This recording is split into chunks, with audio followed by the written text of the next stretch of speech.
up, though? And welcome to Let's Talk Detroit Lions Talk, brought to you by Detroit Lions on the Prowl and Lions Station Unite. It's your man, Curt. Still, today is Monday, June 20th, 2022. Today, we're celebrating Juneteenth. Happy Juneteenth. I know, yes, it was yesterday, but today is the federal holiday. And yesterday, gotta say, happy belated Father's Day to all the fathers out there, the father figures, the stepdads, all those ones in that role in a critical child's life or an adult or whoever. Thank you. And happy Father's Day again to you. On today's show, man, will the 2018 Jared Goff please stand up?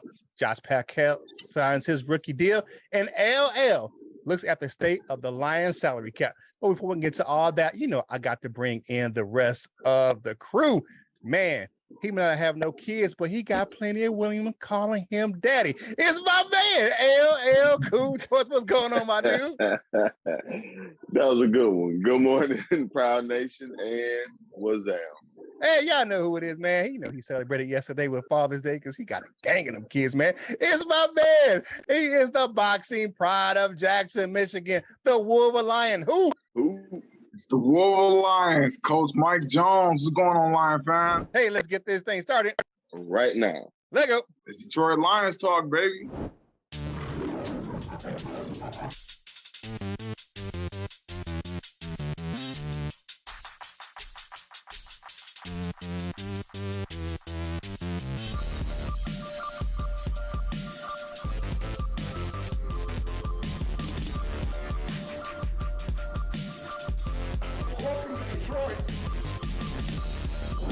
Man, we're going to talk about the dude, Jay Jizzle himself, as Mike calls him.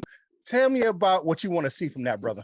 Yeah, so just listening to Ben Johnson's presser the other day, and he talking about him sitting down with Jared Goff and going over the offense. Not a lot of quarterbacks get to sit down with their OC and go over the offense. Maybe, Tom Brady, Aaron Rodgers, guys of that caliber. But Jared Goff actually got the chance to sit down with Ben Johnson and to really go over the offense, what he likes, and what Ben Johnson thinks he can improve at, and things that he like to challenge him in.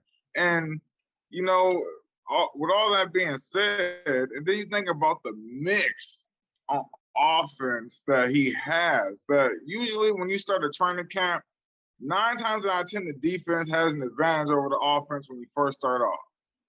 I don't think that's going to be the case in Detroit. I seriously do think the offense, in a very, slim occasion, has the advantage over the defense because they do have Jared Goff. They got Jay Jizzle. So, when you think about everything that he's equipped with, offensive line, the run game, the receiving core, even though Jameson Williams might not be back to possibly week 3, 4, 5, 6, whatever, he still has DJ Chark. He still has Josh Reynolds, his whoopee, as Curt like to say. and his new whoopee, Amon-Ra St. Brown. He has those pieces, and he has DeAndre Swift in the passing game. He has TJ Hockenson. I think with all that being said, I'm kind of on LL's bandwagon. Like, hey, bro, it's time to go. And the things coming from camp that they're saying, wow, Jared Goff is dialed in. Jared Goff is, man, he got some arm talent in here. He ain't got that water pistol that everybody been talking about. I think Jared Goff was a guy, is a type of guy that his confidence shows. I think that's what the problem was. I think that's the problem that he was in LA. That Sean McVay was trying to switch over to that more fast break offense, and Jared Goff, when he's not confident and when he thinks about things, he makes mistakes and he doesn't play fluidly. And I think that was a big part, as you can see what happened last year. And I just believe that, man, if we gonna take that next step that people think we can take, not all, but some people think we can take that next step, is not all going to be on Jared Goff, but Jared Goff is going to have to lead this train. Okay. What y'all got to think? I mean, I know you got something to say, LL. No, I don't actually. I think that I don't have anything negative to say. I agree with you. You already know. He has a lot. You know what I'm saying? He has a whole lot, and he should, be able to produce. If he don't, then that's the end of y'all's friend time here, or he's, it should be. But no, I want him to play well because then the team plays well. He got enough to do it, so let's see him do it. All right. So let me dig into that 2018 season. You know what I'm saying? Now, he had 4,600 yards that year, over 600 yards passing, 32 touchdowns. Well, they went to the Super Bowl that year. What kind of gets lost in that, man? Which you really don't see it because they had so much success. The dude had 21 turnovers in 2018. He had 12 interceptions and 12 fumbles and lost 3 of them. So with all that success, he did do a lot, but winning kind of covered all that stuff up. Turning the ball over, 21 times, that's a ton of, he's almost turned the ball over as much as they scored. Say with 32 touchdowns and 21 turnovers, that's not a great, but like I said, winning fixes a lot because they went 13-3 that year. And ironically, that's what they lost in the Super Bowl, 13-3 in the Super Bowl to the Patriots that year. But he had a lot of good stuff that year. 2018, he was the September offensive player for the month for the NFC. He made the NFL top 100 player list in 2019, which is the following year. He came in at number 32. So he had a lot of good things that went on in that season. But they went 13-3, so he had a lot of success. But I want him to have that type of success on the field as far as wins and losses. However, I don't want the turnovers. You know what I'm saying? I don't think that this team is built to have that many turnovers because of the way the defense still has some issues. So we can't do that. But if he can have that type of success without the turnovers, I'm with it. You know what I'm saying? If he could throw for 4,600 yards and 32 touchdowns, and you know what I'm saying, we can get up and down the field. And I get what you're saying. If you look at the Rams this year, they were more fast-paced with Matthew Stafford because that's the type of quarterback he is. Jared Goff's success came with a solid running game and then play action pass. That's what he is good at. When McVay sped the game up, it wasn't what his style was. So of course he faltered, putting him in the shotgun too much, or just that fast break type of offense doesn't fit his scheme. They're talking about speeding the game up this year, but however, it's not a true no huddle. It's maybe a scrum huddle where they just kind of like up to the line. But I think it's going to be the same where they go. What the success was for the Rams and Jared Goff was you get multiple plays or you get the different plays out of the same look, or you can run the same play in 3 different looks. You know what I'm saying? So that's the type of success he had out there in LA. You look at it those years, man, McVay was running like 4 plays, but it was out of multiple looks. But they were successful because you couldn't stop it because of the fact that it came out of different formations. So if that is what Ben Johnson can incorporate into the offense for Jared Goff, I see the Lions having some success this year with Jared Goff. He has the tools. The guy has them. And like you say, if his confidence is low, he is going to struggle. If his confidence is high and he has all his weapons to work with and he's confident, and I'll talk about some confidence a little bit later on the show, but I think he should have a decent season this year. Oh yeah, I do too, man. And then too, when Jameson Williams comes, I think that's gonna really put him on a separate level. That's gonna put him on another platform because he's gonna have 2 of those fast, speedy horses on the outside. And that's going to change the coverage because you can't really double cover him or Chark. You know what I'm saying? You're going to have to back those safeties up a little bit.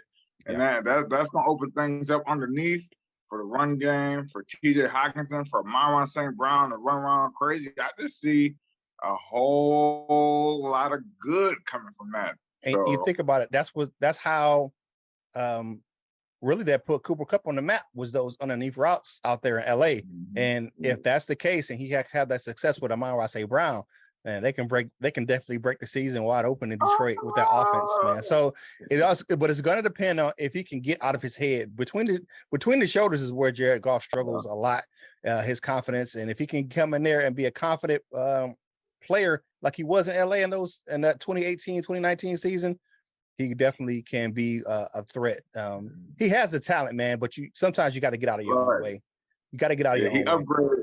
He upgraded that water pistol to a 38 caliber. Hey, Saturday night special. We go. What old girl say in the Blind Side? And it shoots well every other night of the week as well, too. All right, family's got the topic for the day, people. Y'all know how it goes, man. Can Goff return to his Pro Bowl form of 2018, 2019, man? Leave us a comment down below, man. Y'all know what it is. Subscribe to the channel. You haven't done so already. What you waiting for, man? It's free. It's free. It's free 99 and 50 free cents. So you ain't got to spend a red penny to go ahead and subscribe to the channel. You keep coming back anyway, so go ahead and hit the subscribe button, man. And go ahead and hang out with the crew right here on Detroit Lions on the Prowl, man. All right, now the Lions this weekend did something that a lot of NFL teams haven't done so far. The Lions are one of the first teams to have their entire 2022 draft class signed. Josh Paschal signed his rookie deal on Friday evening. We're glad to have that done, man. You don't have to worry about it. Look at last year. So Friday afternoon, the Lions announced that second round pick, Josh Paschal, has officially signed with the team. Paschal was the final remaining player of the Lions 2022 draft class who had not been under contract. Now, it's important to note that he could not participate in training camp if he did not sign his rookie deal. A lot of times, some of those rookies, they go all the way into July, or they sign right before the actual start of camp, but they got it done. And, details of the contract have not released just quite yet, but the average salary for his position where he got drafted is around about $1.4 million, which you probably got half of that in signing bonus and half of that in the actual salary. What you got, Ella? I got they gave me the number of he signed for 4 years, $8,419,000. Okay, $466. Okay. Yeah. All right, so we'll turn around and come like that with the salary cap. But thanks for that, LL. But looking at that, man, looking at his contract, man, for me, it tells me one thing, man. Now that the Lions can stop really focusing on signing him and work about getting him healthy for the season, for the upcoming training camp. He had that lower leg injury and the OTAs, and we can stop worrying about money and start worrying about his health. So, but I'm happy to see that. And with the departure of John Pendicini, he's going to be even more pivotal to the Lions defensive line rotation. So, and they haven't brought in a veteran defensive tackle to kind of take that spot. So it's going to be that rotation by committee to get that defensive line straight.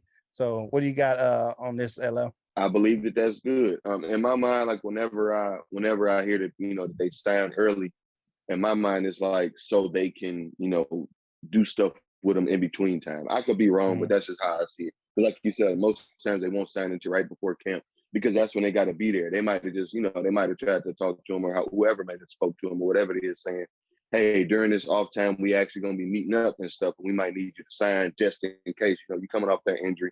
I don't even know if they can do this thing, but this is just how it happens in my mind. But they say, hey, a bunch of our, defensive group is going to meet up in practice or meet up and work on these types of things. And we need you to be signed. And we got all of them signed. So if that is the case, if, whatever wild idea that I'm having is correct, that's excellent. I think he'll be able to get in right when they need him to. Even if it isn't a thing of, practicing in between time, when camp starts, he'll be able to go full speed ahead as soon as camp starts. So I think it's excellent. Shout out to and I think this is another what do you want to call it, ding in the or a notch in the whatever it is to say that our front office is doing a good job. We got all of our picks signed, all decent deals, no holdouts, no complaining, no none of that, and we got a decent amount of cap room afterwards. So I think I like it, I love it, and shout out to our front office. The collective bargaining agreement, the team wants outside of the OTAs and the the voluntary workouts, they can't practice as with the coaches or anything like that. So they can work out on their own, and like say like the players, like the wide receivers and the quarterbacks, they can hold their own private workout. So throw together, but they cannot hold anything with the Lions coaching staff. They cannot be working out as far as a team in Allen Park. They can go in for conditioning or working out or rehab. Those are the guys you'll see in the building in Allen Park right now, is the guys who are rehabbing from injury. You'll see those guys. You'll see a Josh Paschal. You'll see a guy like Jerry Jacobs, AJ Parker, those guys that are coming off an injury. They are allowed in the building to rehab and work with the staff. But as far as practicing, like the defensive linemen can get together and work out together, but they can't have any coaching staff. Just like tight end use coming up, you see that camp's run by all players, former players, but no one from the coaching staff, because of the collective bargaining agreement. They cannot do that. The union they had those laws where they can't, like you see, like we all complain about the injuries because the less practice time they have, no two-a-days, no padding. Like there's no pads even into camp. Now, remember back in the day, they would have camp doing OTAs, saying, volunteering workout. They can't do that anymore because the players and they were like, hey man, and I can understand because of the wear and tear on their bodies, they want to preserve some of that, but sometimes it can lead to bad conditioning, or your body's not used to contact, and you see a lot of injuries at the start of the season. So that's why you're seeing that. But I like the fact that they got these guys. What you got, Coach Jones? Yeah, just to piggyback off of that really quick, we felt that in the high school season that they've reduced the amount of contact that you can have through the week in practice. They've reduced the start dates of when you can put on the pads. So man, that's felt all around, man, all around. But I like the signing. I like the fact that the Lions are doing everything they possibly can to put this team together and to get this product out there and get them learning and get them equipped to everything as soon as possible. The Lions aren't trying to hold any excuses. Like they're not. When you see things like that, when you see, hey, everybody's at mini camp, everybody signed. We still in June. Everybody signed. Things like that lets me know that winning is first on the minds of the Detroit Lions, and that really hasn't been too much of the past. There's been guys who like held out, like I want my money, dog. And it's just what I'm saying. It's just good to see that everybody's on one accord. Everybody's thinking. I think that's why they want the youth movement. That's why they've gotten all guys that are the same. They want guys with that same mentality. Like, we want to win. We're gonna get paid, man. We in the NFL. We're gonna get paid. We're gonna let Disneynomics do his thing, but we want guys who gonna be out here that want to play, who are excited to play. Not people like Jamie, Collins taking coffee breaks and and all of that. I like it, man. I'm all for it, man. Definitely, man. Hey, man, let's pay some bills, man. Hey, if you want to go ahead and get yourself some Lions gear, man, I'm rocking that 2022 draft cap. Always got a fresh tee on. Go ahead and click that link in the description and go to fanatics.com and get yourself some Lions gear over there on Fanatics. A small portion of the proceeds from that link go to help us go to content on this channel. If you want to get yourself some Lions Nation Unite gear, go to lnushop.com, or you want to get yourself some Prowl Nation gear, go on over to lionsontheprowlshop.com. Man, you know how it is. If you want to hang out with the crew, go ahead and check us out on your favorite social media platforms. The link are on the screen. Speaking of social media, the ultimate social media app for Detroit Lions fans is Lions Nation Unite. So you can go over there, hang out with us, hang out with Micro Mike and anybody else over there. All your favorite Detroit Lions content creators are over there on Lions Nation Unite. So you can go and download the app, Lions Nation Unite, in your Google, Android, or Apple app stores, or you just go to lionsnationunite.com on your web browser and hang out with the crew over there. Lions Nation Unite is the ultimate virtual hangout for Detroit Lions fan. Now it's time to bring in my man. Y'all know he celebrated yesterday. Mr. Daddy No Kids is my man, LL Cool Toys. What's up, my dude? I also celebrated Juneteenth yesterday. So yes, my topic kind of comes right in off the back of the last topic, and we're just speaking about the remaining cap room that the Lions have as it stands right now. Per over the cap, the Lions have exactly $10,255,846 available in cap room. But the figure is actually $9,364,590, which is a discrepancy based on incentive earnings calculation. So that leaves us at about 23rd amongst all of the NFL teams as far as available cap space. I think that's pretty good. You don't normally hear about teams having this much cap space this late in the year, or maybe it's early. So you know, a lot of teams be making those camp signings and things getting closer to actual camp. But another thing that Curt actually mentioned, we actually still have one roster spot open after the recent retirement of our will be missed nose tackle John Penasini. So, you know, we actually, if there's a need to make a move, we actually have some money in, you know, however it goes. So if there's, you know, a name that comes available that might fit, we may be able to make a move or just have some insurance money left over. And I know that Curt knows that I know a percentage of this, whatever we do end up having, rolls over to next year. So I believe we're in a good spot. We got all our picks signed. We got a little bit of cheese left over, and we're heading into the camp looking fresh and mean. What do you guys think? Yeah, I like the fact that we're rolling over cap space. We're finally getting out of cap hell. We still have a decent amount of dead cap space out there, but it's not as much as it was last year, which was ridiculous. With all the players we had to really get rid of, you know, all the players that were overpaid by the last administration. So we getting that cap space fixed. Disney's doing his thing. And once we get to the spot where we can get our roster like we want it, man, maybe we can be like the Rams and don't have to worry about the damn salary cap, because I don't know what they're doing out there in LA, because I don't know what they paying out there, because everybody got a fat contract, and maybe we can do that once we get the cap like we wanted to here in Detroit. Except for Odell. Yeah, they'll find a way to sign them. I don't know what it is. I don't know. They might be handing out EBT cards or something. I don't know what's going on out there. I don't know, man. I don't know how they doing that, man. Everybody getting paid out there in LA. So Les Snead, he working his magic with the cap out there. But you look at that, once we get our roster the way we want it, then we can actually, you know, start paying people, and then we will become a more attractive spot for free agents. So I'm liking what Disner, like the man say, 1-800-Disney work for you, because my man, he can flip that cap like it ain't nobody, man. He flipping them birds, you know what I'm saying? But I like what he's doing out there with that cap. Right on. You know what? It's a good thing, man. It's always a good thing when you save money. I don't care who you is. You don't care if you know the average Joe or you just a bum on the street. Saving money is a good thing. But I just hope that we do sign one more nose tackle, one veteran, one solid guy. That's affordable. For you put him on a 1-year contract, you can give him $2-3 million a year.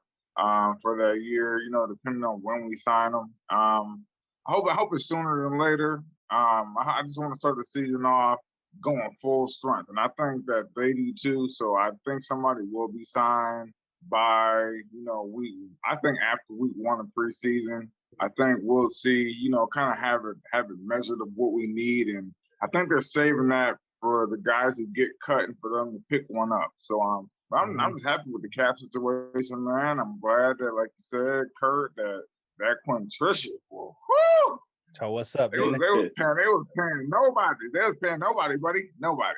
They was paying third string players starter money from the New England. They might also, at least in my mind, or do y'all think that they could be saving a little bit of cheese to try and sign Hawk to an extension?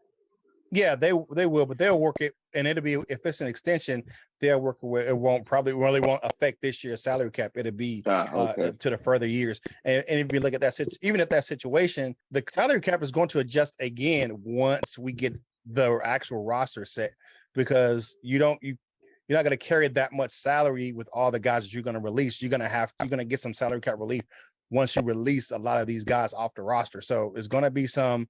As long as it's not a big name guy, you're going to have some cap relief as well going forward with when you cut the roster down. So with all that stuff being said, man, hey, go ahead, and subscribe to the channel, man. We on that march to 4K. You know how we do it, man. Get on that bus, Gus. Get on this train, Wayne. Get on this ride, Clyde, with your boys right here in Detroit Lions on the Prowl, and go ahead and help us get to those 4,000 subscribers, man. Hey, and we just appreciate you hanging out with us right here in Detroit Lions on the Prowl. Join that Prowl Nation family right here on the channel. Man, now it's time for your man Curt Steele, favorite part of the show.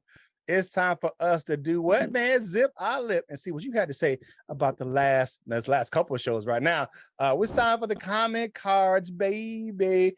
First up, we got Josh Ware saying, I was stoked when I saw first we signed Funchess.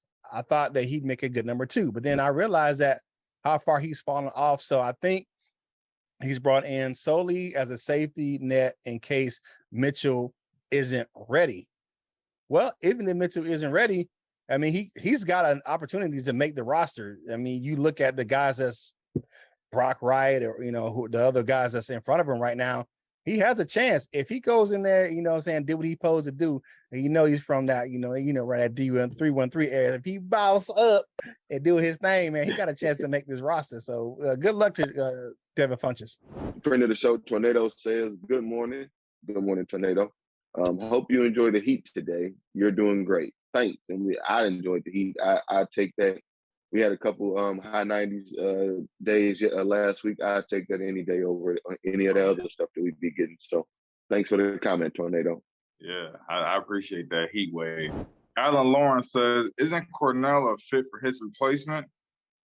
He's probably talking about Pennicini retiring. And you know what, Cornell, he's like the rest of our D linemen in that 285 to 295 range.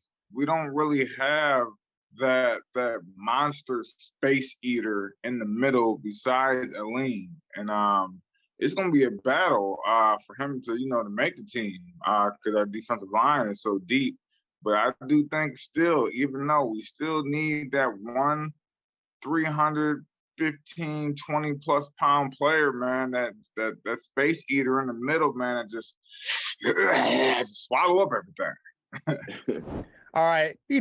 My fake cousin Richard Steele says our salary cap will be fine next year.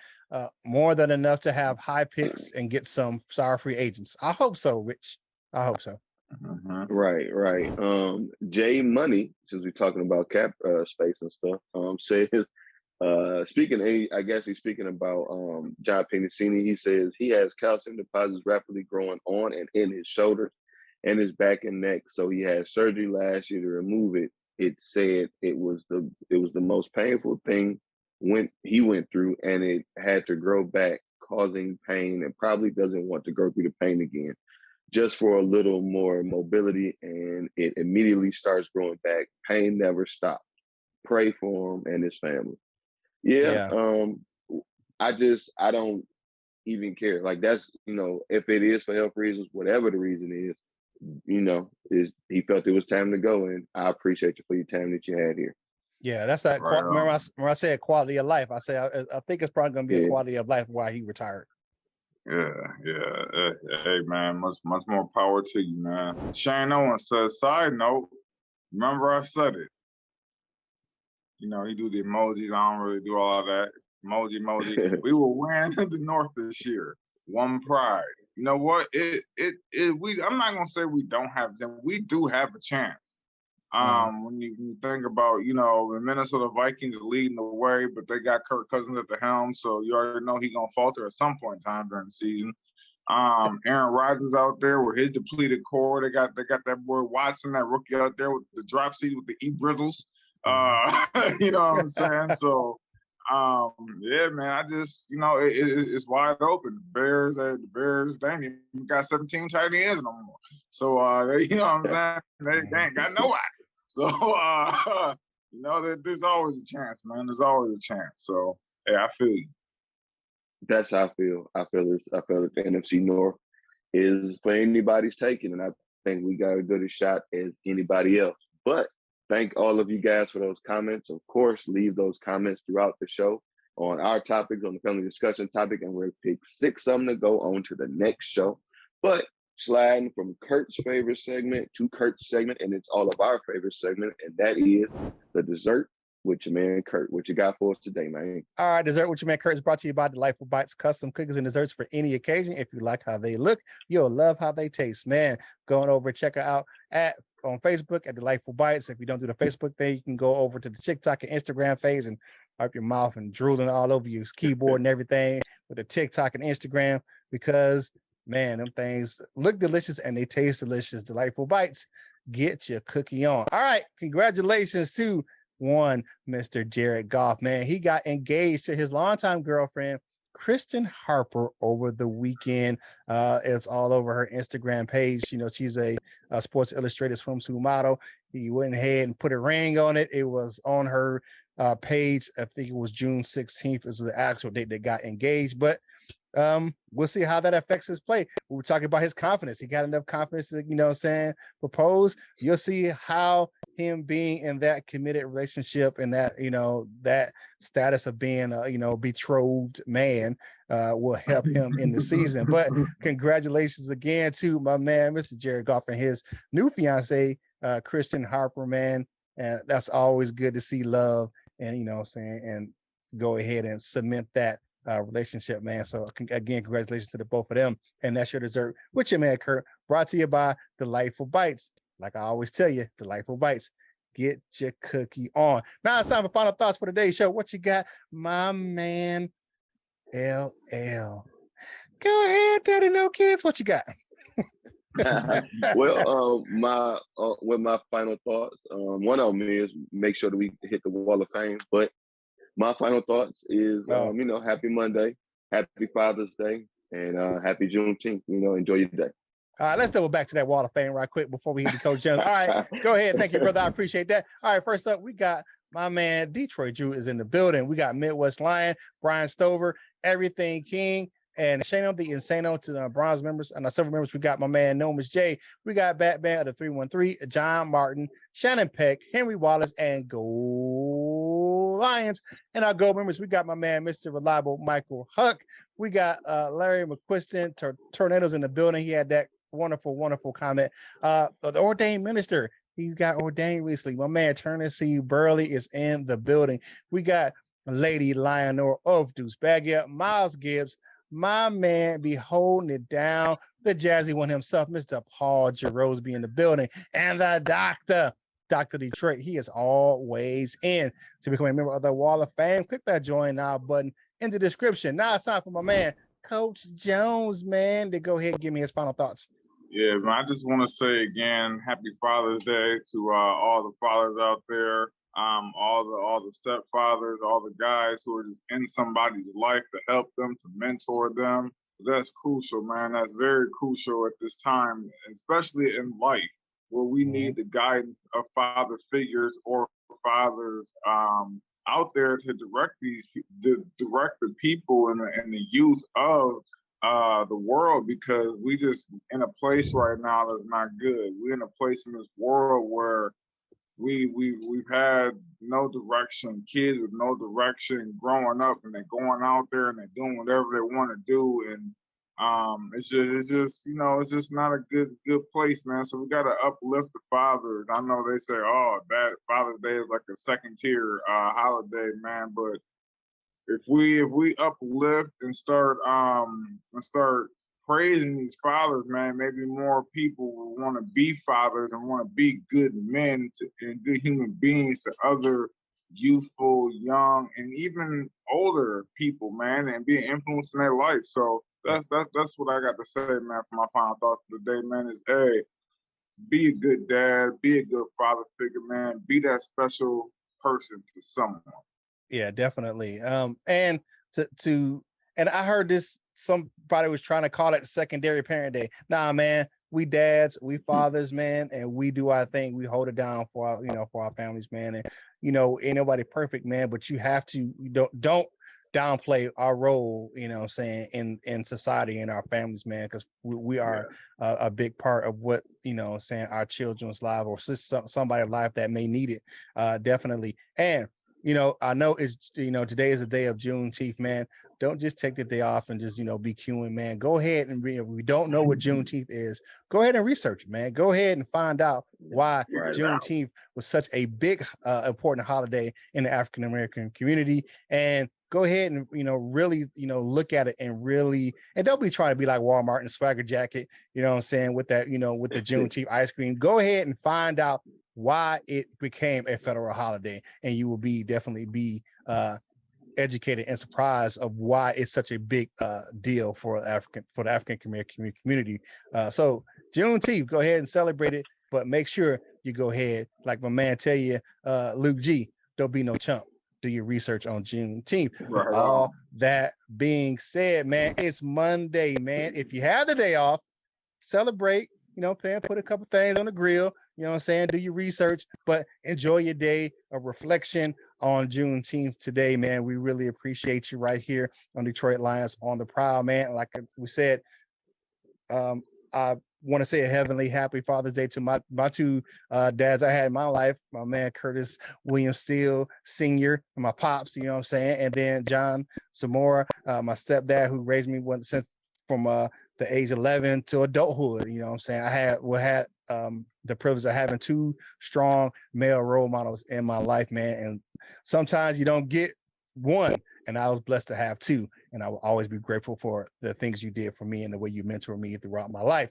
And man, it's just great. So Monday, the grind's going to be hard today if you got to work.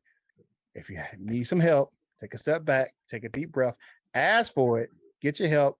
Asking for help is a sign of strength and not a sign of weakness, man.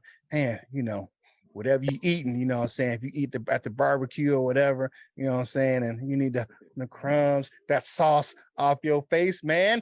Finish your drink and get back to work or get back to playing whatever you're doing today. And whatever you're doing in life, you got to boss up, ball out, and be the best version of you that you can be. For my fellas, LL and Coach Jones, this is Curt Steele, and we will holler at you real soon. We love you, Jim.